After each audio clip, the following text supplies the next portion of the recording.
মায়ের কাছে এসেছি। মা বলল তুই তো আর বাড়িতে পিঠে বানাবি না, তো এখানে পিঠে তৈরি হচ্ছে। যা যতগুলো মানে যত রকমের পিঠে আছে মা খাইয়ে দিচ্ছে। কালকে একরকম খাইয়েছে। দেখো ওইদিকে পিঠেটা দেখেই তোমরা বুঝতে পারছো কি পিঠে। আমরা বলি ওটাকে আজকে পিঠে। তো এই হচ্ছে আগুন, দেখো তোমাদেরকে দেখাচ্ছি আমি আজকে পিঠেটা আমার কিভাবে করছে।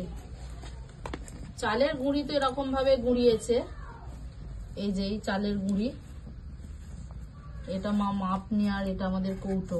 তো চালের গুঁড়িটা মাপ নিয়ে মা কি জলে তুমি করেছো? গরম জলে ভিজিয়েছিলে? গরম জলে এরকম একটু ব্যাটারটা তৈরি করতে হবে। অল্প একটু নুন দিতে পারো। নুন তো অল্প দিতেই হবে। নুন দিয়ে মেখে দেখো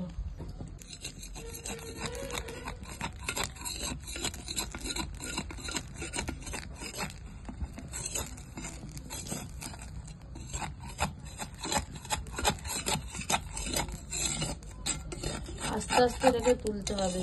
এটা তো আসলে মাটির, ভেঙে না যায়। এই যে মাটির যে এটাকে কি বলবো মা, এটা হাঁড়ি টাইপের নয় কি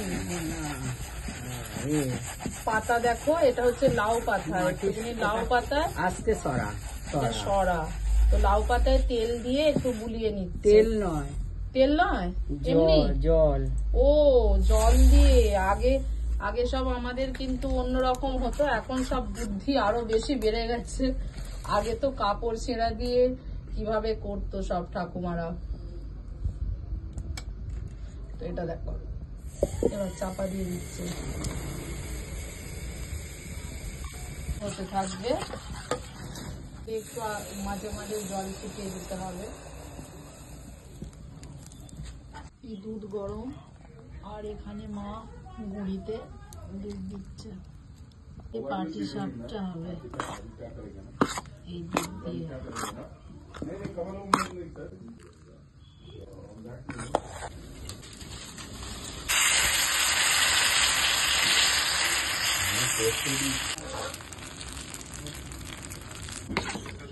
এইভাবে দেখো গোলা হয়েছে।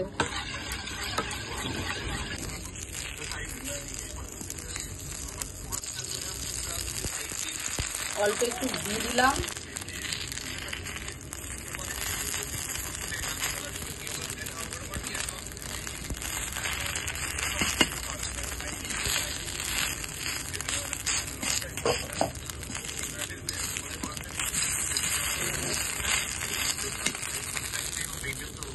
এটার যে পুরটা দিয়েছি, এটা সন্দেশ দিয়েছি। অল্প একটু নারকেল কুড়ো ছিল, ওটা দিয়ে দিচ্ছি। এটা শেষ পিঠেটা ছিল। এগুলো সব নারকেল কুড়োর পুর আছে, এগুলো বানাবো। এই দেখো এই সন্দেশ আছে, সন্দেশ দিয়ে পুর দিয়ে বানাবো।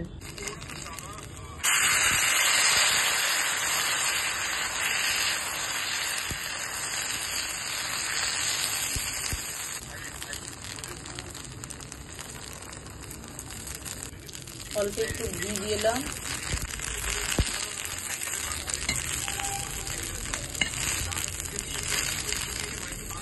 তবুও ট্যারা বাঁকা যাই হোক ভাবে আমি কিন্তু শিখে গেছি মায়ের মতো।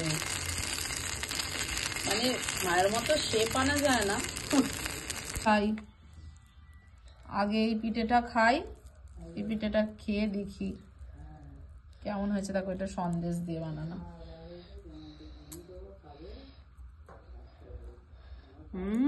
মাখনের মতো নরম,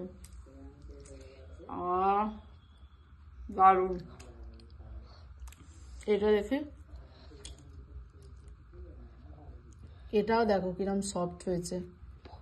ওয়াও, এটা এবার একটু গুড় দিয়ে খাবো, খেজুরের গুড়।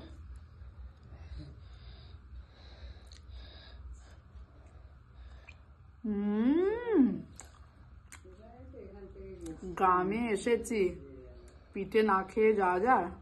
দারুণ। আমার তো খাওয়া হয়ে গেল, তোমরা অবশ্যই এরকম পিঠে বানিয়ে খেও এবং আমাকে জানিও। টাটা।